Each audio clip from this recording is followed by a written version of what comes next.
Tammy and I shared 7 years together. 5 of them married. Ours wasn't a whirlwind romance or some cinematic love story. It was steadier than that, quieter. Like a well-worn hiking path we returned to again and again, not because it was thrilling, but because it felt familiar, solid, safe. Monday nights were our ritual. Take out Chinese or pizza, depending on who got home first. She liked lo mein. I usually leaned toward pepperoni. On weekends, we'd lace up our hiking boots and head to the trail loop near the lake. Nothing too ambitious, just enough to stretch our legs, breathe the air and talk. Sometimes it was work frustrations, sometimes it was the weather, or maybe which shade of blue we should repaint the living room. Mundane stuff, ordinary stuff, but it felt like ours. We shared everything, phone passwords, email logins, even our bank accounts. Not because we made some formal pact or needed control. It was just how we functioned. Trust was our default setting. There was no suspicion, no second-guessing. That kind of openness didn't feel like a risk with Tammy. It felt like home.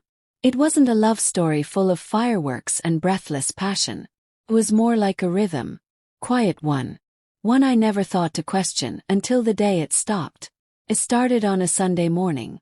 Just like any other. I was in the kitchen grinding fresh coffee beans. The sharp aroma cutting through the morning haze.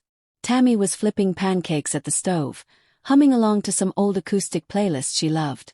James Taylor, Joni Mitchell, that kind of thing. The light filtered through the blinds in soft stripes across the floor. It was one of those quiet, unremarkable moments that felt safe in its routine. We sat down at the table. Me with my black coffee. Her with a plate stacked high and drowning in syrup. The only sounds were the clinking of forks and the fridge humming. Then, between bites, without even looking up, she said it. Calmly, almost offhand. I think I need some time away. To clear my head. I remember setting my mug down a little too hard. The sound cracked the silence. Away. Yes. She poked at her pancakes, her eyes still fixed on the plate. Mexico. Bloom. A friend told me about this retreat, yoga, meditation, a full detox. I've been feeling off lately. I need to reset. Her words landed like a dull weight. Heavy. Vague. Off from what? From me. From us. What does that mean, Tammy? My voice had an edge I didn't intend. She finally looked up. But her eyes were distant. Tired. It's not you. It's everything. I just need space. It sounded rehearsed. Too polished. Like she'd practiced it in the mirror. I leaned back, arms folded. Space from what? You can't breathe here. Her jaw tightened. I'm not running away. I'm figuring things out. You don't have to understand. I do understand, I said, my voice rising. I just think it's. She stood abruptly, pushing her plate aside. You don't control this, Paul. I'm going. The air between us grew thick. I didn't yell. I didn't beg. That's never been me. Fine, I said. If that's what you need. She softened just a bit, like maybe she hoped I'd ask her to stay. It's just a couple of weeks. I didn't answer. She left that Thursday. I carried her suitcase to the Uber. Kissed her on the forehead like a ghost of myself. Stay safe, I said. She gave me a small smile, tight, unreadable, and slid into the car without looking back. That night the apartment felt wrong. Hello. Her closet half empty. Her bathroom drawer cleared of lotion, bobby pins, hair ties. Even her scent was fading from the sheets. I told myself not to overthink. She said she needed space, not a separation. But something didn't sit right. It was too sudden. Too neat. The first week, her texts were surface level. Oceans gorgeous. A hammock selfie with a caption. Finding calm. I replied, hope you're good. Got a sun emoji back. Hours later. No, miss you. No, how's the apartment? No questions about me. Just crumbs. By day 10, the texts slowed to a trickle. Yes. Everything okay? She replied. Yeah, super off-grid here. Detoxing from tech. Plausible. Until David messaged me a screenshot. Her Instagram story. One I couldn't see. 'Cause she'd blocked me. The video pulsed with music, lights, laughter. Tammy at a rooftop bar, drink in hand, surrounded by a group. No yoga mats in sight. You in Mexico too? David wrote. I didn't respond. My pulse thudded in my ears. This wasn't a retreat. This wasn't clarity. I made a burner Instagram under a fake name. Her profile was public. And there it was. Story after story of beach parties, neon lights, DJs, boat rides. Him. Always him. Tude. Always near her. His hand at her waist. Her head tilted back, laughing into his chest. Never tagged. But always there. Not soul-searching. Replacing me. I didn't confront her. Didn't send some angry message. I logged into our joint bank account and removed her access. 5 minutes. She hadn't touched it. Too careful. But I wasn't about to risk it. I cancelled our anniversary party. We'd planned string lights, a custom playlist. 5 years married. Plans change. Called the coordinator. Just cancel it, I said, voice flat. The stories kept coming.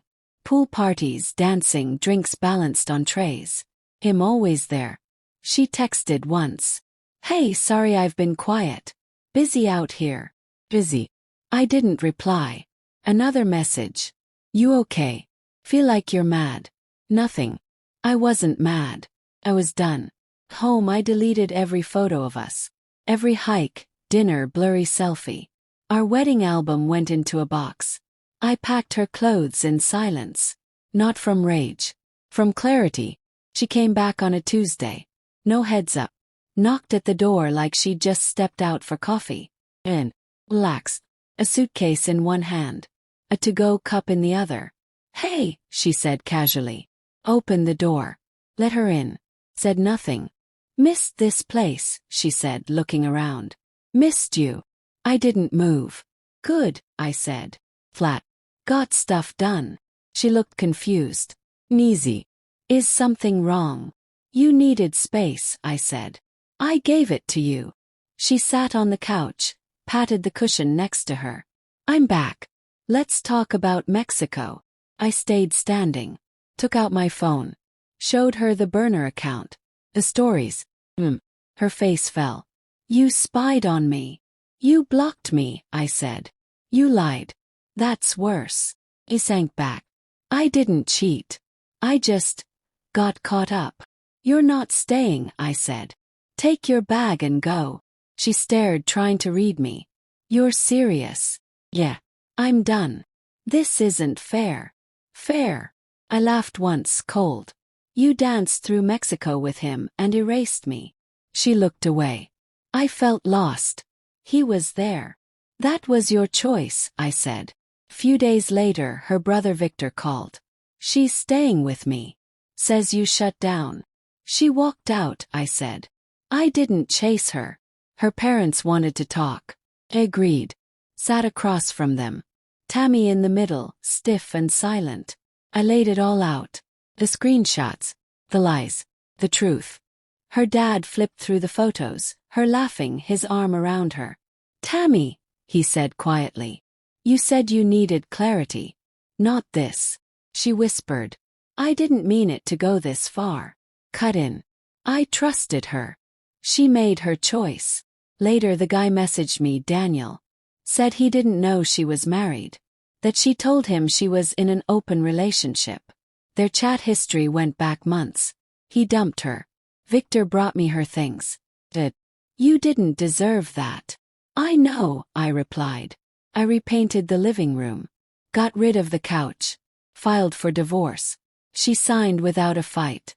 A month later, I stood in the same kitchen where she told me she needed space.